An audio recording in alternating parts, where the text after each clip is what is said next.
Let me tell you a secret most people never admit. Sometimes, revenge is better than closure. My name is Claire. I'm 31 now. But this story starts 3 years ago, when I thought I'd found the one. His name was Mason, graphic designer.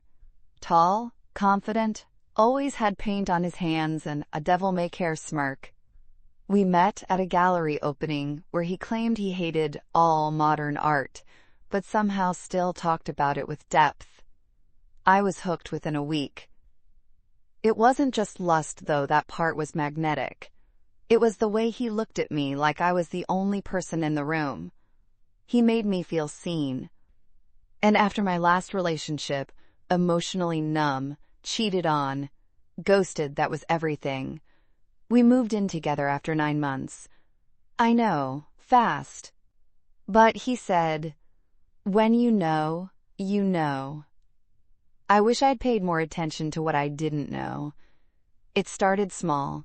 He became more private with his phone, changed his passwords, said it was work stuff. He had client files, NDAs, blah blah. I tried to ignore it. Until one night, I was doing laundry and found a hotel receipt in the pocket of his jeans, $284. 2 nights, a week prior. I hadn't gone anywhere with him that weekend. When I confronted him, he said, "Oh, it was for work. Client insisted on in-person meetings. I told you." He hadn't. Still, he looked calm, certain. Gaslighting is subtle when it's done right.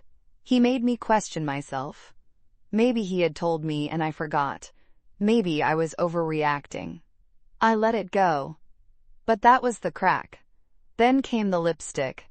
A dark maroon shade I didn't own. On his collar. I noticed it when he got out of the shower. He laughed. "Claire, I was hugging my sister. That's literally the shade she wears. You've met her." I had.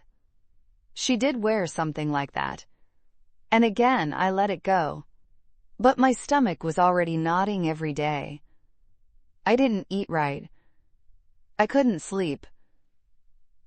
The trust was bleeding out of me. So, I started watching him. Not obsessively, just carefully. I noted when he left, what time he came home, who he mentioned. I started taking photos of his receipts. Not asking, just documenting. And then I did something I never thought I would. I followed him.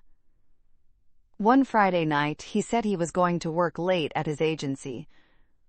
But he didn't go to the office. He drove downtown to a wine bar, sat down with a woman in a red coat, and touched her hand across the table like it was the most natural thing in the world. They laughed. They drank. He kissed her when she stood up to leave. I didn't cry.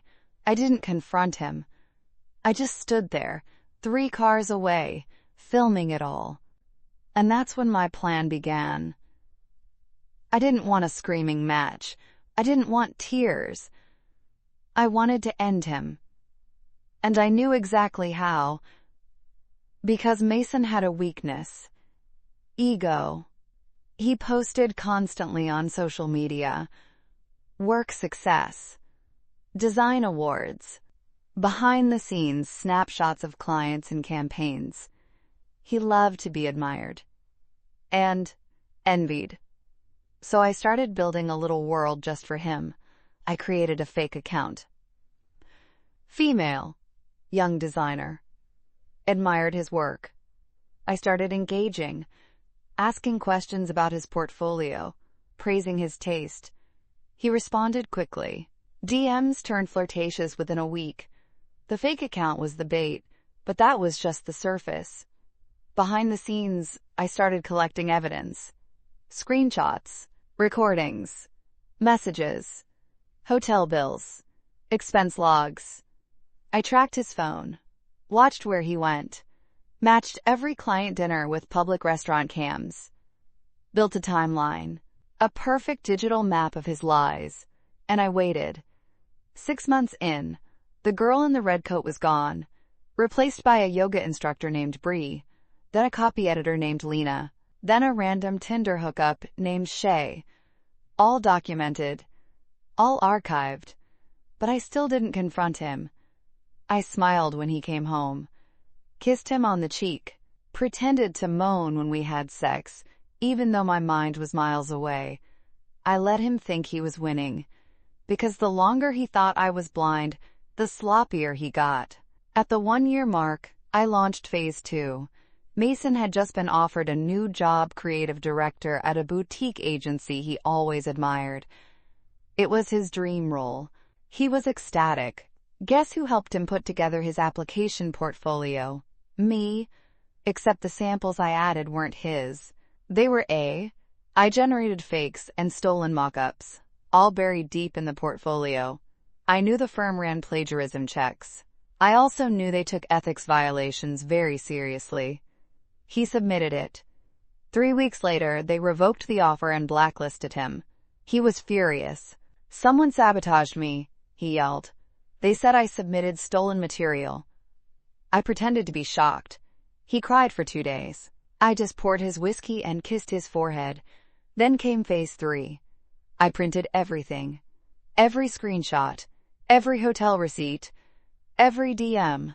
Put them in a white envelope labeled, "To the woman who thinks she's special." I mailed it to every woman he'd cheated with, past and present. One of them posted it to Instagram. It went viral. Tagged his account.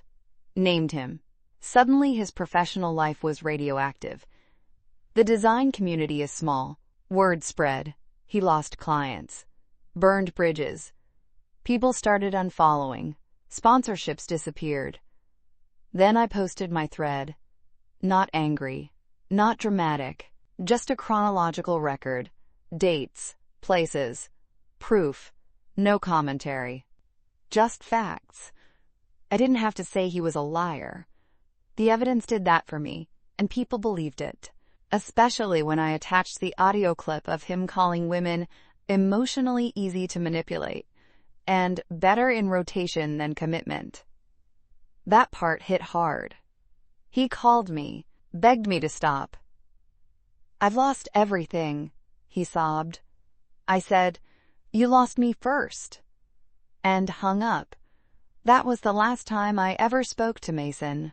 He moved to another city 6 months later. Changed his name on socials, tried to rebrand, but screenshots live forever. And so does the truth. Me? I'm fine. Better, actually. Because I didn't just survive him, I watched him burn. What would you do if you had proof of someone's betrayal, but also the power to make them regret it forever? Comment below.